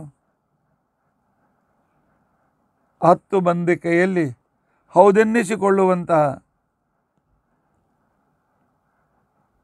ಎಲ್ಲರೂ ಎಂಥ ಒಳ್ಳೆಯವಳು, ಅತ್ತೆ ಮಾವಂದ್ರ ಸೇವೆ ಮಾಡ್ತಾ ಇದ್ದಾಳೆ, ಗಂಡನ ಸೇವೆ ಮಾಡ್ತಾ ಇದ್ದಾಳೆ, ಮನೆಯನ್ನು ಎಷ್ಟು ಉನ್ನತ ಮಟ್ಟಕ್ಕೆ ತಂದಲು ಅಂತ ತಿಳ್ಕೊಂಡಂತೇಳಿ 4 ಜನರು ಅನ್ನುವಂತಹ ಓಲೆಯನ್ನು, ಆನಂತರ ಬುಗುಟೆಯನ್ನು, ಆನಂತರ ಒಳ್ಳೆಯ ಬಂಗಾರದ ಕಿರೀಟ, ಸದ್ಗುಣಗಳು ಅಂತ ತಿಳ್ಕೊಂಡಂತ ಆಭರಣಗಳನ್ನು ಧಾರಣ ಮಾಡುವಂತ ತಿಳ್ಕೊಂಡಂತ ಹೇಳಿದರು. ಅರಗಳಿಗೆ ಪತಿಯು ಅಗಲಬಾರದು ಎಂದು ಅಚ್ಚ ಮಂಗಳಸೂತ್ರ ಕಟ್ಟೆ. ಒಂದು ನಿಮಿಷವೂ ಪತಿಯಿಂದ ತನ್ನ ಮನಸ್ಸನ್ನು ಬೇರೆ ಕಡೆಗೆ ಮಾಡಬಾರ್ದು. ಪತ್ಯಂತರ್ಗತ ಪರಮಾತ್ಮನನ್ನು ನೆನೆಸ್ತಾ ಇರಬೇಕು ಅಂತಕ್ಕಂಥ ಮಂಗಲಸೂತ್ರ ಕಟ್ಟಿಕೋ. ಪರಮ ಪುರುಷನು ನಿನ್ನ ಪಡೆದ ತಂದೆ ಎಂಬ ಪದಕ ಸರವನ್ನು ಹಾಕೆ. ಪರಪುರುಷನ ನೋಡಿದಾಗ ಇವ್ರ ತಂದೆ ಅಣ್ಣ ತಮ್ಮಂದಿರ ಸಮಾನ ಅಂತ ತಿಳ್ಕೊಂಡಂತೇಳಿ ತಿಳಿದುಕೊಳ್ಳುವಂತಹ ಪದಕದ ಸರವನ್ನು ಕೊರಳಲ್ಲಿ ಹಾಕೋ. ಕರೆದೊಬ್ಬರಿಗೆ ಅನ್ನವಿಕ್ಕುವೆನೆಂಬಂತೆ ಮನೆಗೆ ಬಂದ ಅತಿಥಿಗಳು ಉಪವಾಸ ಹೋಗದಂತೆ ಹೊಟ್ಟೆತುಂಬಿ ಅಡುಗೆ ಮಾಡುವ ಕಡಗಗಳನ್ನು ಕೈಯಲ್ಲಿ ಹಾಕಿಕೋ. ನೆರೆಯವರೆಲ್ಲ ಸರಿಯೆಂಬಂತೆ ಎಲ್ಲರೂ ನಿಮ್ಮನ್ನು ನೋಡಿ ಎಂಥ ಆದರ್ಶ ಹೆಣ್ಮಗಳು, ಇವಳಿಂದ ಇವರ ತಂದೆ ತಾಯಿ 2 ಕುಲ ಉದ್ಧಾರವಾಯಿತು, ಎಂಥ ಆದರ್ಶಗಳು ಅಂತ ತಿಳ್ಕೊಂಡಂತ ಅನ್ನುವಂಥ ಈ ಕೀರ್ತಿ ಅಂತ ತಿಳ್ಕೊಂಡಂತೇನಿದೆ, ಈ ಕೀರ್ತಿಯೇ ನಿಮ್ಮ ಸೊಂಟಪಟ್ಟಿ ಅಂತೇಳಿ ತಿಳಿದುಕೋ, ಒಡ್ಯಾಣ ಅಂತ ತಿಳ್ಕೊಂಡಂತೇಳಿ ತಿಳಿದುಕೋ. ಮಾನ ಹೊರಗೆ ಬಿಚ್ಚನೆಂಬ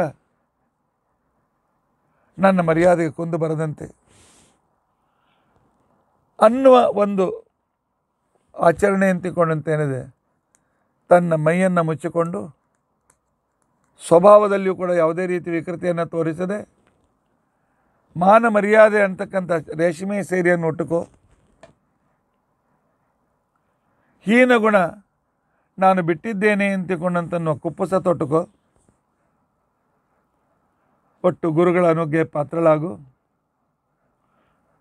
ಪರಮಾತ್ಮನ ಪುರಂದರ ವಿಠಲ ಅಂತಕೊಂಡಂತನ್ನುವ ಸೆರಗನ್ನು ಕಟ್ಟಿಕೋ.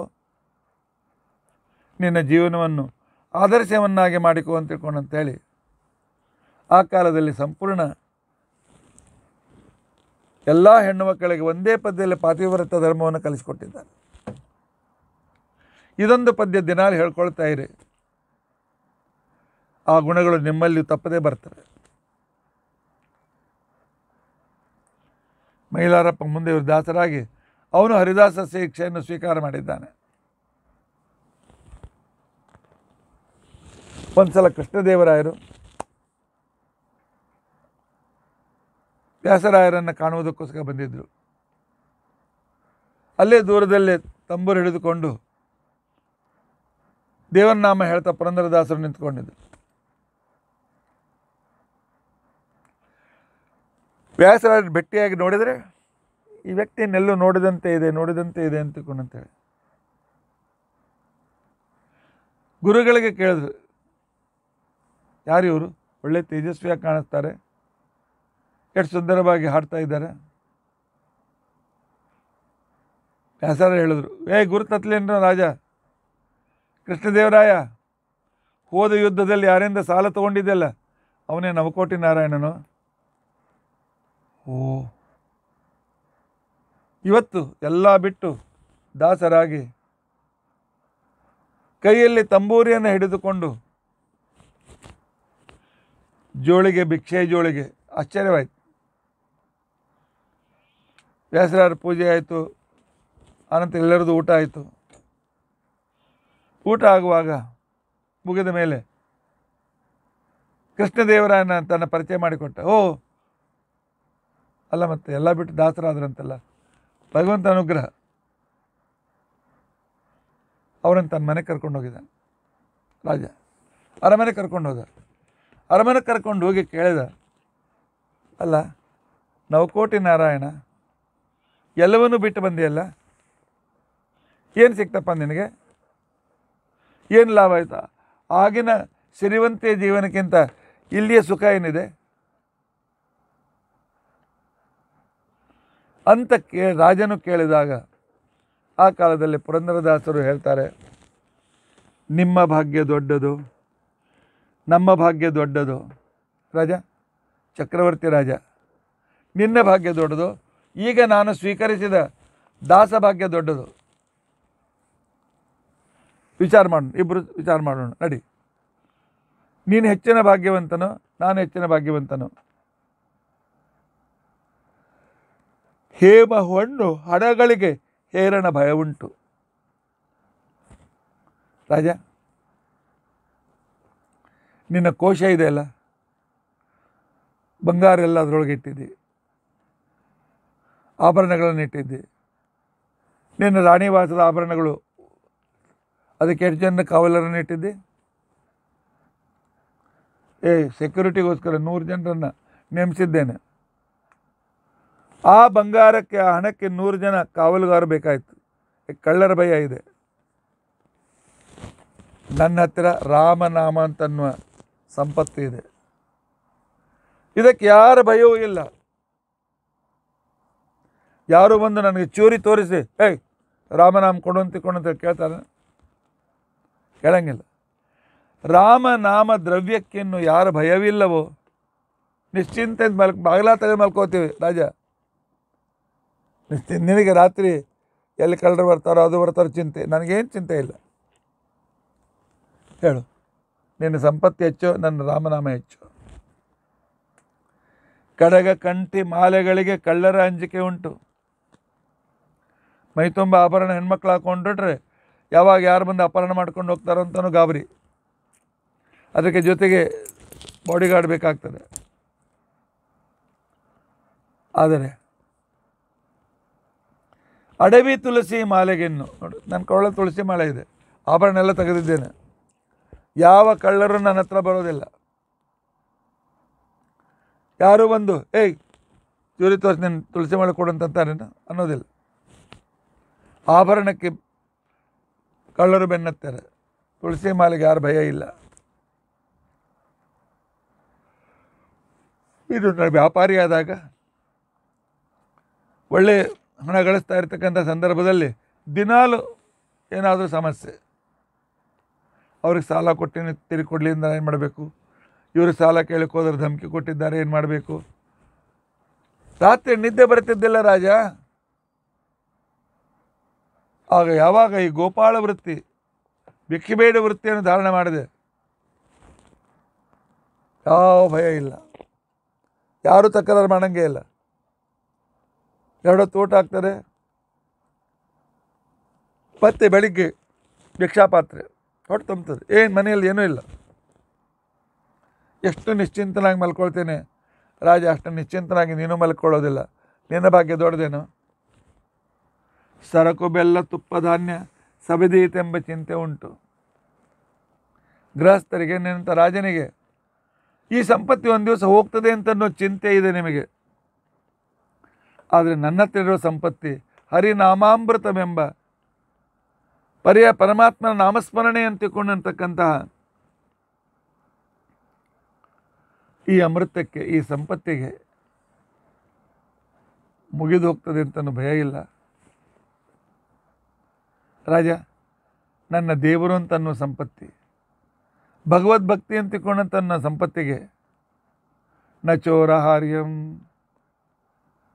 ಕಳ್ಳರು ತೆಗೆದುಕೊಂಡು ಹೋಗ್ತಾರೆ ಅಂತನ್ನೋ ಭಯ ಇಲ್ಲ. ನ ಚ ರಾಜಹಾರ್ಯಂ, ರಾಜರು ಟ್ಯಾಕ್ಸ್ ಬೇಡಿ ಇದರಲ್ಲಿ ಒಂದು ಭಾಗ ತೆಗೆದುಕೊಂಡು ಹೋಗ್ತಾರೆ ಅಂತನ್ನೋ ಭಯವಿಲ್ಲ. ನ ಚ ಭಾರಕಾರಿ, ಮತ್ತು ಇದನ್ನು ಸಂರಕ್ಷಣೆ ಮಾಡೋದಕ್ಕೋಸ್ಕರ ಯಾವ ಲಾಕರ್ ಬೇಕಾಗಿಲ್ಲ. ಪರಮಾತ್ಮನ ಭಕ್ತಿ, ಪರಮಾತ್ಮನಲ್ಲಿ ವಿಶ್ವಾಸ ಅಂತಿಕೊಂಡಂತನೋ ಸಂಪತ್ತಿಗೆ ಯಾವ ಲಾಕರು ಬೇಕಾಗಿಲ್ಲ. ನ ಭ್ರಾತೃಭಾಜ್ಯ, ಅಣ್ಣ ತಮ್ಮಂದ್ರು ಬಂದು ನನಗೂ ಪಾಲು ಕೊಡು ಅಂತಿಕೊಂಡಂತನೂ ಆಗಿಲ್ಲ. ದಿನಾಲು ಭಗವದ್ಭಕ್ತಿಯನ್ನು ನಾನು ಇನ್ನೊಬ್ಬರಿಗೆ ತಿಳಿಸಿದಂತೆ ಹೆಚ್ಚಾಗ್ತಾ ಇದೆ. ನಿನ್ನ ಸಂಪತ್ತಿಗೆ ಹೇಳು, ಖರ್ಚಾದರೆ ಆಗೋದು, ಎಲ್ಲಿಗೆ ಭಾಳ ಖರ್ಚಾಗಲಿಕ್ಕೆ ಅಂತ ಅನ್ನೋದು ಚಿಂತೆ, ಹಣ ಬರಲಿಲ್ಲಲ್ಲ ಅಂತ ಅನ್ನೋದು ಚಿಂತೆ. ಈ ಚಿಂತೆ ನಿನಗಿದೆ, ನಾನು ನಿಶ್ಚಿಂತನಾಗಿದ್ದೇನೆ ರಾಜ. ಆದ್ದರಿಂದಾಗಿ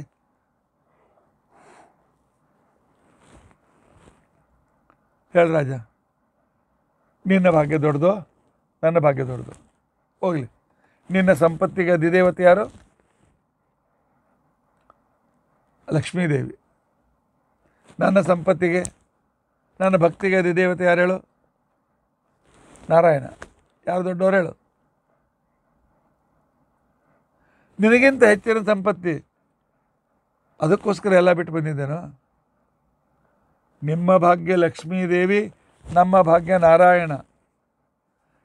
ನಿಮ್ಮ ಭಾಗ್ಯದೊಡೆಯ ಪುರಂದರ ವಿಠಲ.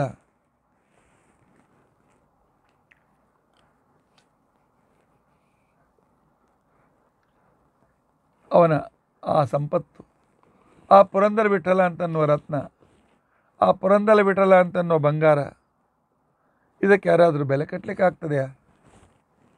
ರಾಜ ಹೇಳು ಅಂತ ಹೇಳಿ ಕೇಳಿದಾಗ ರಾಜ ಅಂತಂದ, ದಾಸರೇ ನೀವೇ ಧನ್ಯರು. ರಾಜ್ಯ, ಸಂಪತ್ತು, ಯುದ್ಧ, ಅದು ಇದು ಎಲ್ಲ ಚಿಂತೆಯಲ್ಲಿ ದೇವರನ್ನು ಧ್ಯಾನ ಮಾಡಲಿಕ್ಕೆ ಆಗೋದಿಲ್ಲ. ಭಾಳ ಒಳ್ಳೆ ದಾರಿಯನ್ನು ಪಡೆದಿದ್ದೀರಿ, ಬಹಳ ಸಂತೋಷ ಆಯಿತು ಅಂತ ತಿಳ್ಕೊಂಡಂತೇಳಿ ಆ ಕಾಲಕ್ಕೆ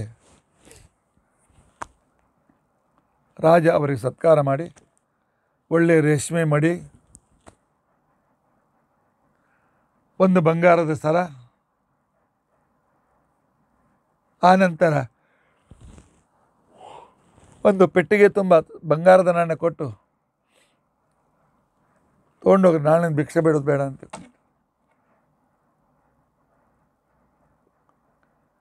ಪುರಂದರದಾಸರು ತಮ್ಮ ಮಕ್ಕಳ ಕೈಯಲ್ಲಿ ಹೊತ್ಕೊಂಡು ನಡೆದರು. ಮಧ್ಯೆಲ್ಲೋ ಬಡವ ಕಾಣಿಸಿದ. ಆ ರೇಷ್ಮೆ ಮಡಿಯನ್ನು ರಾಜ ಕೊಟ್ಬಿಟ್ಟು, ರೇಷ್ಮೆ ಮಡಿ ಹೊತ್ಕೊಂಬುದು, ಹೊತ್ಕೋಪ ಅಂತ.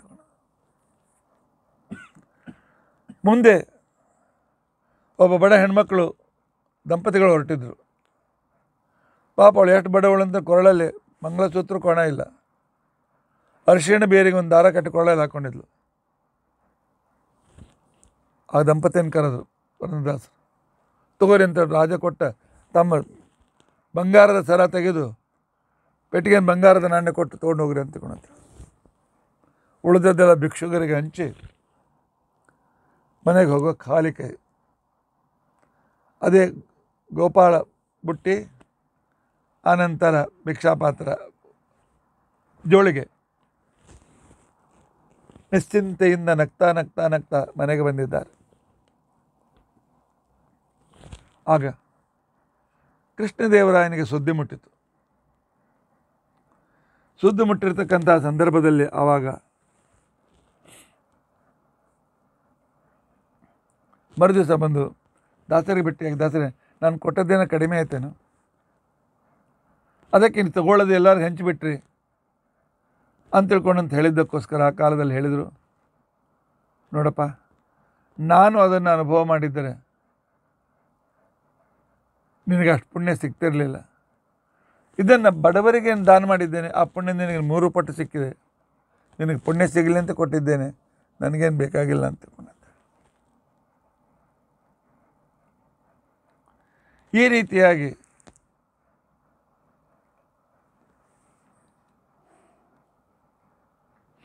ಆದರೂ ಕೂಡ ನವಕೋಟಿ ನಾರಾಯಣ ಭಿಕ್ಷೆ ಬೇಡುವುದು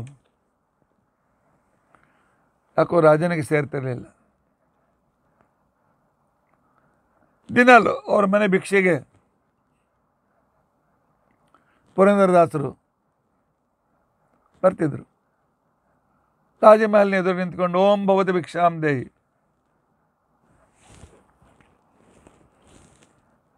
ಕೃಷ್ಣದೇವರಾಯನ ಹೆಂಡತಿ ತಿರುಮಲಾಂಬ ಅಂತ ತಿಳ್ಕೊಂಡಂತ ಹೇಳ್ತಕ್ಕಂಥವಳು, ಅವಳು ಬಂದು ಜೋಳಿಗೆ ತುಂಬ ಧಾನ್ಯ ಹಾಕ್ತಿದ್ಲು. ಇವ್ರಿಗೆ ಭಿಕ್ಷಾ ಬಿಡೋದು ಬಿಡಿಸ್ಬೇಕು ಅಂತ ರಾಜನಿಗೆ ಆಗೋ. ಅದಕ್ಕೆ ಅವ್ರು ತಿರುಮಲಾಂಬ ಹೇಳಿದ್ರು, ದಾಸರು ಬಂದಾಗ ಒಂದು ದಿವಸ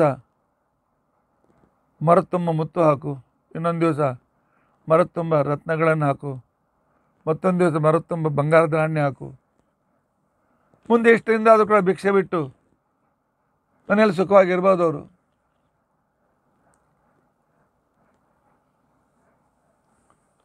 ಆನಂತರ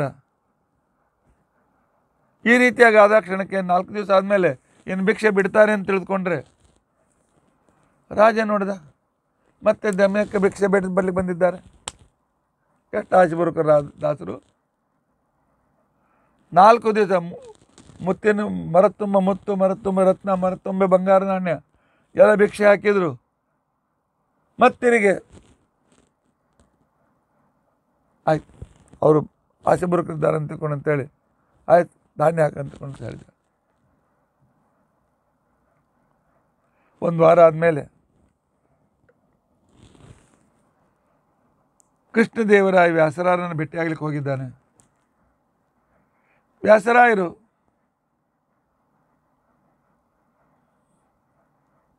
ತಮ್ಮ ಶಿಷ್ಯನ ಮುಂದೆ ಹೇಳ್ತಿದ್ರು, ಯಾಕೋ ದಾಸರು 7 ದಿವಸ ಆಯ್ತು ಬಂದಿಲ್ಲ, ಯಾಕಪ್ಪ ಹೋಗಿ ನೋಡ್ಕೊಂಡು ಬಾ. ಆ ಕೃಷ್ಣದೇವರು ಇನ್ನೇನು ಬರಂಗಿಲ್ಲರಿ ದಾಸರು ಅಂತ ತಿಳ್ಕೊಂಡಂತ ಹೇಳ್ದೆ. ಯಾಕೆ ಏನಾಯಿತು? ಬೇಕಾದಷ್ಟು ಸಂಪತ್ತಿ ಸಿಕ್ಕದವ್ರಿಗೆ ಇನ್ಯಾಕೆ ಮಠದ ನಿಮ್ಮ ಹತ್ರ ಯಾಕೆ ಬರ್ತಾರೆ? ಪಂಚೋಪಕಾರ ಮಾಡ್ಕೊಂಡು ಮಜಾ ಮಾಡ್ಕೊಂಡು ಮನೆಯಲ್ಲಿದ್ದಾರಂತೆ.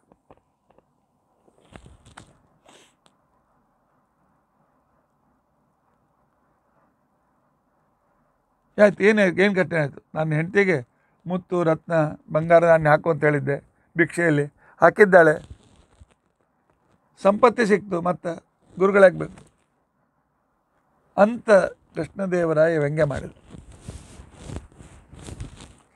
ವ್ಯಾಸರಾಯರಂತಂದರು, ರಾಜ ನಡಿ ಪುರಂದರದಾಸರ ಮನೆಗೆ ಹೋಗಿ ಭೇಟಿಯಾಗಿ ಬರೋಣ. ಆಯ್ತು, ನೀವು ಹೇಳ್ತೀನಿ ಅಂತ ಬರ್ತೇನೆ ಅಂತ ತಿಳ್ಕೊಂಡಂತೇಳಿ ಅವ್ರ ಮನೆಗೆ ಬಂದಾಗ ಸಾಯಂಕಾಲ 6 ಗಂಟೆ. ಮಗನಿಂದ ಹೊಗೆ ಬರ್ತಿತ್ತು. ಬಂದರು. ಸರಸ್ವತಿ ಬಾಯಿ ಹೊರಗೆ ಬಂದು ಸ್ವಾಗತ ಮಾಡಿದ್ಲು. ಏನಮ್ಮ ಏನು? ಇಲ್ಲ, ಈಗ ಅಡಿಗೆ ಇಟ್ಟಿದ್ದೇನು, ಅಡಿಗೆ ಆಗಬೇಕು. ಮತ್ತು ದಾಸರು ಪೂಜೆ ಮಾಡ್ಲಿಕ್ಕತ್ತಾರ.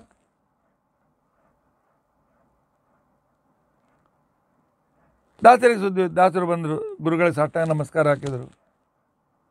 ಯಾಕಪ್ಪ ಬಂದೇ ಇಲ್ಲ ಮಠದ ಕಡೆಗೆ? ಇಲ್ಲ ಸ್ವಾಮಿ, ಈಗ 7-8 ದಿವಸ ಆಯ್ತು, ಯಾರೋ ಭಿಕ್ಷೆಯೊಳಗೆ ಕಲ್ಲು ಹಾಕ್ಲಿಕ್ಕತ್ತಾರ, ಕಲ್ಲಿನ ತುಂಡು ಹಾಕ್ತಾರೆ. ಮನೆಗೆ ಬಂದ ಮೇಲೆ ಅವನ್ನೆಲ್ಲ ಆರಿಸಿ ಅಕ್ಕಿ ಬೇರೆ ಮಾಡಿ ಅವುಗಳನ್ನು ಬೇರೆ ಮಾಡಿ ಅಡಿಗೆಗೆ ಇಡಬೇಕಾದ್ರೆ 4 ಗಂಟೆ ಆಯಿತು, ಊಟಕ್ಕೆ ಆಗ್ಬೇಕಾದ್ರೆ 6-7 ಗಂಟೆ ಆಗ್ತದೆ. ಅದಕ್ಕೆ ನಿಮ್ಮ ಮಠಕ್ಕೆ ಬರ್ಲಿಕ್ಕೆ ಆಗಿಲ್ಲ ರೀ ಅಂತ. ರಾಜಂದ ಕಲ್ಲು ಮಣ್ಣು, ಮಣ್ಣಿನ ಹೆಂಡತಿ ಕಲ್ಲು ಅಂತ ತಿಳ್ಕೊಂಡಂತೆ.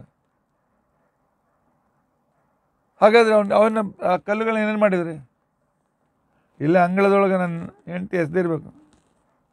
ಏ ಸರಸ್ವತಿ ಬಾಯಿ ಬಾರು, ಆ ಅಕ್ಕಿಯೊಳಗೆ ದಿನ ಕಲ್ಲು ಬರ್ತಾವಲ್ಲ, ಎಲ್ಲಿ ಹಾಕಿರಿ? ಆಕೆ ಅಲ್ಲಿ ಗಿಡದ ಕೆಳಗೆ ಹಾಕೇನ್ರಿ ಅಂತಿಕೊಂಡು ಅಲ್ಲಿ ಹೋಗಿ ವ್ಯಾಸರಾಯರು ರಾಜು ನೋಡಿದ್ರೆ ಅದೇ ಮುತ್ತು ರತ್ನಗಳು, ಬಂಗಾರದ ನಾಣ್ಯ. ವಿರಕ್ತರಿಗೆ ಮುತ್ತು ರತ್ನ ಬಂಗಾರದ ನಾಣ್ಯಗಳು ಕಲ್ಲಿನಂತೆ ಕಂಡಿವೆ. ಆಗ ವ್ಯಾಸರಾಯರು ಹೇಳಿದ್ರು, ನೋಡಿದ್ರಾ, ನಿನ್ನ ಮುತ್ತು ರತ್ನ ಅಲ್ಲ, ಅವರಿಗೆ ಪರಮಾತ್ಮ ನೈವೇದ್ಯ ಬಹಳ ಮಹತ್ವಪೂರ್ಣವಾದದ್ದು. ರಾಜನಿಗೆ ನಾಚಿಕೆಯಿಂದ ತಲೆಯನ್ನು ತಗ್ಗಿಸಿದ. ಇಂಥ ಪುರಂದರದಾಸರು ಗುರುಗಳ ಅನುಗ್ರಹಕ್ಕೆ ಪಾತ್ರರಾಗಿರ್ತಕ್ಕಂಥ ವಿಶೇಷತೆ ಇರ್ತಕ್ಕಂಥದ್ದು. ದಾಸರು ವೈರಾಗ್ಯ ಅಂದರೆ ಅದ್ಭುತ ವೈರಾಗ್ಯ. ಅವರಿಗೆ ರತ್ನಗಳು, ಮುತ್ತುಗಳು, ಹವಳಗಳು ಕಲ್ಲಿನಂತೆ ಕಂಡು ಎಸೆಯತಕ್ಕಂಥ ಇಂಥ ಅದ್ಭುತ ದಾಸರ ಇನ್ನು ಕೆಲವು ಘಟನೆಗಳನ್ನು ನಾಳಿನ ದಿವಸ ನಾವು ತಿಳಿದುಕೊಳ್ಳಲಿಕ್ಕೆ ಪ್ರಯತ್ನಿಸೋಣ. ಇವತ್ತು ಶನಿವಾರ, ಇವತ್ತಿನ ಸಾಯಂಕಾಲ ನಮ್ಮ ಬೋರಿವಲಿ ಕೇಂದ್ರ, ಬೋರಿವಲಿ ಮನೆಯಲ್ಲಿ ಪುರಂದರದಾಸರ ಆರಾಧನೆಯ ಕಾರ್ಯಕ್ರಮ ಇಟ್ಟುಕೊಂಡಿದ್ದೇವೆ. 5ರಿಂದ 7 ಕಾರ್ಯಕ್ರಮ. ಮೊದಲಿನ 45 ನಿಮಿಷ ಭಜನೆ, ಆನಂತರ ಅರ್ಧ ಗಂಟೆ ನನ್ನ ಶ್ರೀಮತಿಯವರಿಂದ ಪುರಂದರದಾಸರ ಪದ್ಯದ ಮೇಲೆ ವಿವರಣೆ, ಆನಂತರ ಒಂದು ಅರ್ಧ ಮುಕ್ಕಾಲು ಗಂಟೆ ಪುರಂದರದಾಸರ ಬಗ್ಗೆ ಪ್ರವಚನ, ಮಂಗಳಾರತಿ, ಪ್ರಸಾದ ವಿತರಣ. ಇಷ್ಟು ಕಾರ್ಯಕ್ರಮ ನಮ್ಮ ಬೋರಿವಲಿ ಮನೆಯಲ್ಲಿ ಇವೆ. ಅದರಲ್ಲಿ ಈ ಕಾರ್ಯಕ್ರಮದಲ್ಲಿ ತಾವೆಲ್ಲರೂ ಭಾಗವಹಿಸಿರಿ.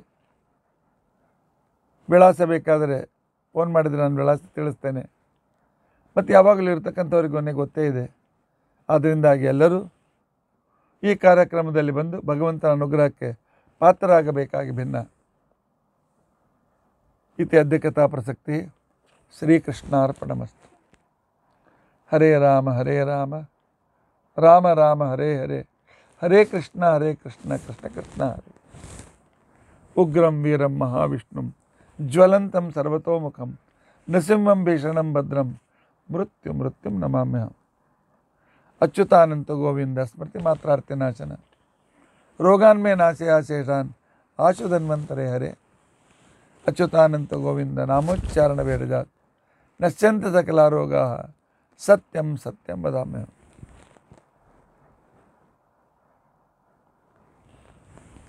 ಅಕ್ಷಯಂ ಕರ್ಮ ಯಸ್ಮಿನ್ ಪರೇ ಸ್ವರ್ಪಿತಂ ಪ್ರಕ್ಷಯಂ ಯಾಂತಿ ದುಃಖಾನಿ ಅನ್ನಾಮತಃ.